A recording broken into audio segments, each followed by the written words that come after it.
omukisa guno saatambulira nzekka nabe natambulire n'ababa basigaddeyo wali okuva mu House of Prayer Ministries International ate ne mu Salt Media. Natambulire ne makula wange ntambula ne brother wange ne brother wange brother Said. Naye olunaku olwaleero ebigambo mbana bingi olunaku bwe luti linkenderako ate bwe tubeera naye ne twogerera essaawa nyingi. Waliwo abambuuziza nti Paul Saaka amumanya ddi era ntuuse ntya okuba nti ampita best friend we. Paul Saaka abantu bangi bamumanyi naye nze omu kubaweebwa omukisa okusisinkana naye emyaka mingi emabega. Era bwe twasisinkana ne mwebaza okuteeka ettaffaali mu ggwanga Uganda, okukwata ekkalaamu n'awandiika. Kyemmanyi ennyimba Paul Saaka ze yayimba zaazuukusa abantu bangi, ze yawandiika. Naddala oluyimba olwo nti mu nsi eno okozeemu ki?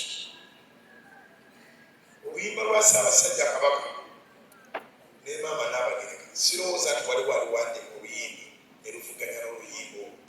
Abawandiisi bangi, naye n'awulira obuwulizi nga si wa mu Buganda, awulira ng'ayagala Kabaka.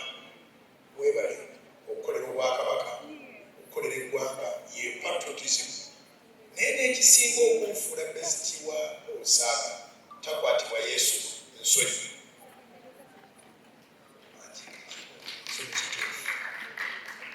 Takwatibwa Yesu nsonyi, akubuulirawo nti ndi mulokole ate musajja wa ddembe, tajja kukaka nti naawe okuka. Naye naawe ogenda weebuuza nti omuntu alina amagezi ag'enkalidde awo bw'abanga yalokoka nze nninda ki? So tuli ba mukwano olw'okubanga akola ebyamagezi, tuli ba mukwano kubanga yatwala Yesu okubeera omulokozi we ate nga nze ndi musumba. N'ekirala tuli ba mukwano kubanga njagala abantu abangattako. Ensalirawo nti njagala abantu abangattako, era nsaba nga tuli wano omuntu asalewo abeerenga n'abantu abamugattako. Kirungi okukwata lisiti yo eya mikwano gyo n'obuuza onangattako ki, onangattako ki. Tero kikuja mu kkanisa tuyina abantu 5 mu ssimu naye bakusibira emitwalo 10 nga teri agikuwa. Osingako ne baddamu okuwuliza nga watuuka dda mu kyalo. Omubuulizi w'enjiri omu yagamba nti abantu 6 basitula kofini, yakikolako sitade tebatera kusooka 6, basatu eno ne batwala ne bateeka mu kinnya. N'agamba ye tayagala kufuna bantu 6 bakumutwala mu kinnya, ayagala bamuyamba okuva mu mbeera embi bamutwale waddako. Era naawe okusoomooza nti mu bulamu bwo olinayo abantu 6 abakuyamba okuva mu kizibu, oba olina bakuyamba kugenda mu ntaana. Nange empisa obubaka bw'omubuulizi w'enjiri oyo gy'oli nga kusoomooza onoonya abantu 6 abasobola okukukwatirako n'ova mu kizibu. Naye ku luuyi olulala nga direkita bayogedde nti wawandiikanga bwe tonoonya ssente naye Mukama akuwangaazizza n'akutuusa ku mulembe ng'ekiramu kyo kisobola okuteeka akamere ku mmeeza. Naddala ze wandiikira kyawo Elena Nanjego ekiri mu biro kati nkulabulanga mukwano gwange copyright law. Abantu bano bwe bawandiikira oba tiwabaguza kiramba nti wakibaweerabbira ennyimba za buwandiisi oba muddayo mu mulendagano oba kati zoddamu okuwandiika noonyaamu akasente. Njagala okwogera n'abaana ba Paul Saaka nti taata wamwe ayinza okuba nga si alina akendi mu kibuga naye erinnya bisinga akeedi. Era njagala kwogera n'abaana ba Paul Saaka engeri gye mbalabye wano nga bayimba. Talanta mugirina ate n'okuwandiika mulina.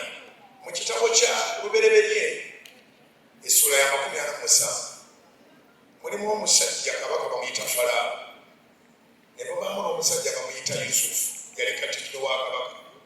Naye enjala bwe yagwa ewaabwe bingi awo bye sijja kwogera, wabula n'aleeta kitaawe ne baganda be bonna n'abantula mu maaso ga Falaawo. Falaawo n'amugamba nti ndeetera ku baganda. Lubereberye essula 7 olunyiriri olwokusatu, Genesis chapter 47 verse 3.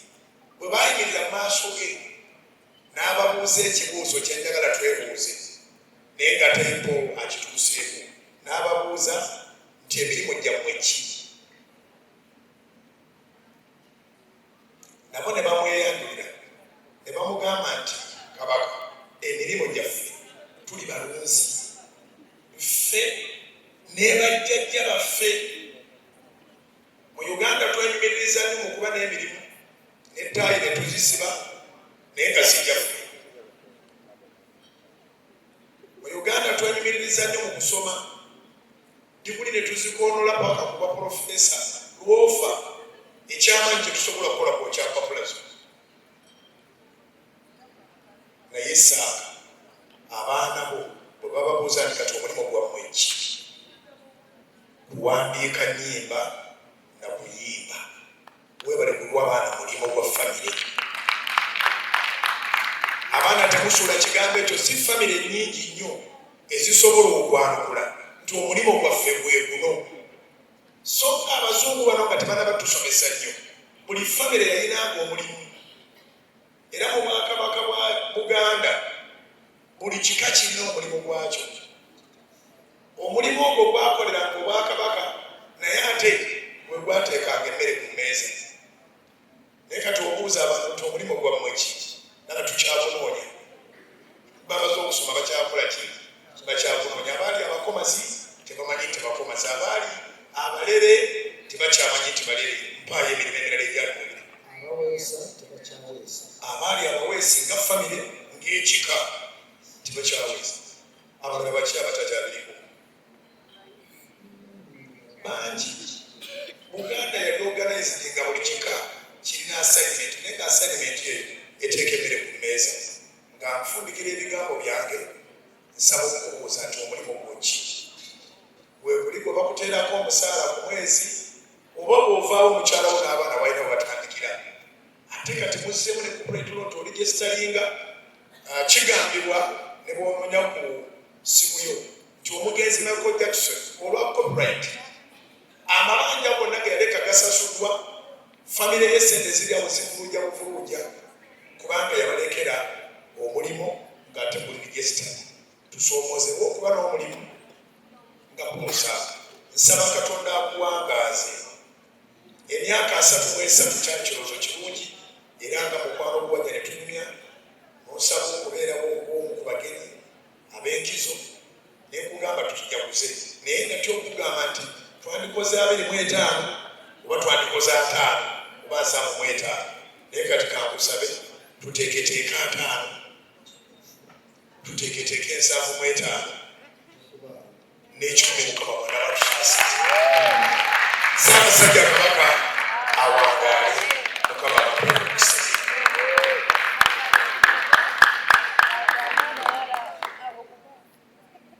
Nsiimye nnyo ate nsiimidde ddala. Buli kye nayagala okulabako amasolo gakirabye. Mu Bayibuli mulimu omusajja eyagamba yali Simyoni, naye ati kaakano siibula omuddu we agende mirembe, naye nze saagala nsiibulwe kubanga mpulira nkyali mbooko, ndi Kawagi, ndi Kaguje, ndi Kaliba, nkyali Kalibobbo, n'olwekyo mpulira nkyaliwo.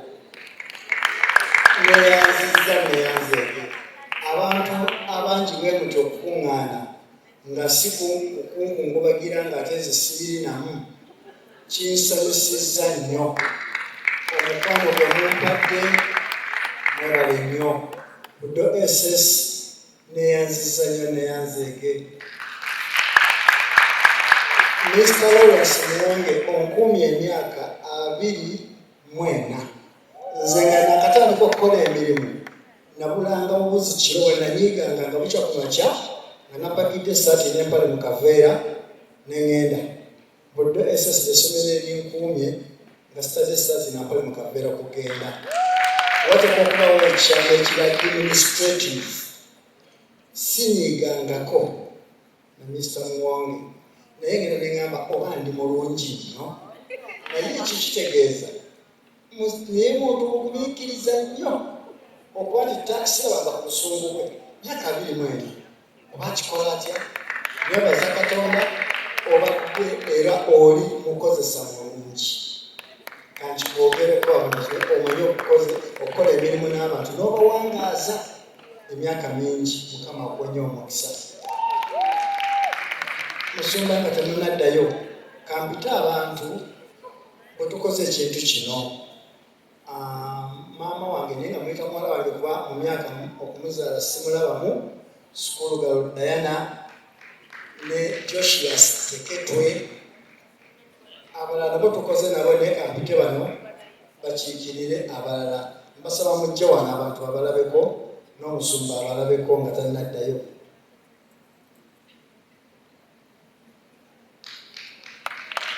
Mugalo mukolo tekutegekeka namusanze eri magala atambuza bigere ne mugamba obadde otya tibitakusa. Ekintu kino twakita okutandika ng'ekirowoozo nakirina naye nga kiri munda nga bwe nina omukwano ogw'omunda. Kakati maama wange omuyita maama wange kuba yeddirangaye nga maama wange najja ntukira nanga nti olimu omuwendo. Ennyimba zo zampeesa omulimu ku TV ya Bukedde. N'olwekyo nze njagala nkuteeketeeke osiimibwe ng'omuyiya w'ennyimba. Kati wali muyiya w'ennyimba yali asiimiddwa. N'ekirowoozaako naye nga batugenda kukikola. Kubanga abantu bakwagala nnyo. Naye bali banjagala ani yamugamba nti banjagala. Ekintu ne tukitandika mu 2020 ne kifa. Mpita mu byangu ng'owekkanzu asala oluguudo. Mu 2023 ne tukitukiza buto. Ono nga yakola paperwork. Ono Josias Teketwe yabadde producer w'ebintu byonna. Buli article omulali omusala oguyimba amasasi agavuga abadde atiwe. Era muwandiisi wa nnyimba yawandisa oluyimba nga lunzima nange nenewunya kuba muyizi wange gye namutendekera gye wali.